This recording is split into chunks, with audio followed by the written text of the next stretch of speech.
वो कोई आम विरोधी नहीं था, बल्कि ऐसा था कि लड़ाई में खुद बाकी को तकलीफ होने लगी। पता ही नहीं चला कि वो कितना ताकतवर है। दरअसल ये सब शुरू हुआ कल, जब कस पिक से एक द्वंद्व में हार गया और पिक ने उसकी एक बांह चबाकर तोड़ दी। जैसे ही पिक उसे खाने ही वाला था, टोकुगावा सह नहीं पाया और तुरंत मेडिकल स्नाइपरों को गोली चलाने का आदेश दे दिया। लेकिन तभी कस के पिता डोपो वहाँ आ गए और टोकुगावा को आदेश वापस लेने को कहा, क्योंकि वो अपने बेटे की मौत मंजूर कर सकते थे, पर वादा तोड़ने का पाप नहीं। अगर ऐसा बाप हमें मिलता तो हम उठते ही सबसे पहले उसकी धुनाई कर देते। पर सबको चौंकाते हुए पिक ने अपने दोनों हाथ जोड़कर उसने साफ किया कि वो इस दुबले पतले इंसान को खाना नहीं चाहता। 2 करोड़ साल पहले उसके दोस्त थे जिन्हें उसने खो दिया। आज भले कस कोई जंगली न हो, लेकिन इंसान तो है। इसने पिक को याद दिलाया दोस्ती का मतलब। पिक ने अपने पूर्वजों के नियमों को तोड़ दिया और भूखा ही मैदान छोड़कर चला गया। कस को सुरक्षित निकाल लिया गया। पूरा स्टेडियम, लाखों लोग खुद ब खुद घुटनों पर बैठ गए। बाकी ने जब ये देखा कि पिक स्ट्रेचर पर ले जाया जा रहा है, तो मन में एक संकल्प लिया,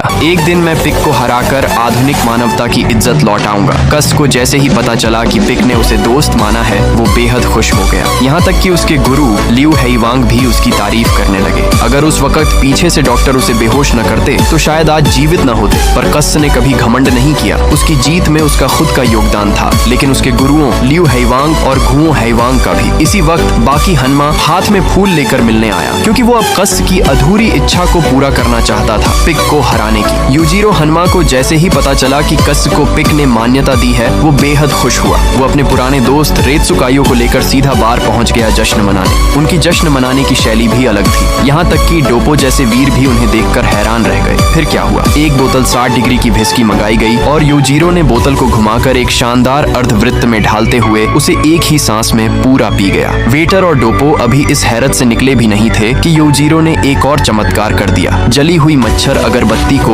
एक ही सांस में पूरा खींच लिया। अब साफ था, यूजिरो सिर्फ ताकतवर नहीं बल्कि दिखावा करने में भी नंबर 1 था। इसी वक्त बाकी हनमा पिक को हराने के लिए रोज कड़ी ट्रेनिंग कर रहा था, क्योंकि वो जानता था कि पिक के हाथ पैर लंबे और क्रूर हैं और उसकी चालें इंसानों से कहीं तेज। वो गोस्ट ब्रेन तकनीक से पिक की कल्पना करके लड़ाई की तैयारी करता। इसी बीच लियू हेईवांग उसे देखने आया। बाकी बेहद उत्तेजित था। वो अब और रुकना नहीं चाहता था। वो अगली सुबह ही टोकुगावा से मिलने की बात करता है, पर तब तक देर हो चुकी थी, क्योंकि उसका कजिन जैक हनमा पहले ही अंडरग्राउंड एरिना की कई दीवारें तोड़कर सीधे पिक से 300 राउंड की लड़ाई के लिए पहुंच चुका था। एनीमे इतिहास का सबसे धमाकेदार सन की 1 सेंटीमीटर लंबा होने के लिए उसने अपनी टांगों की हड्डियां तोड़वा दी।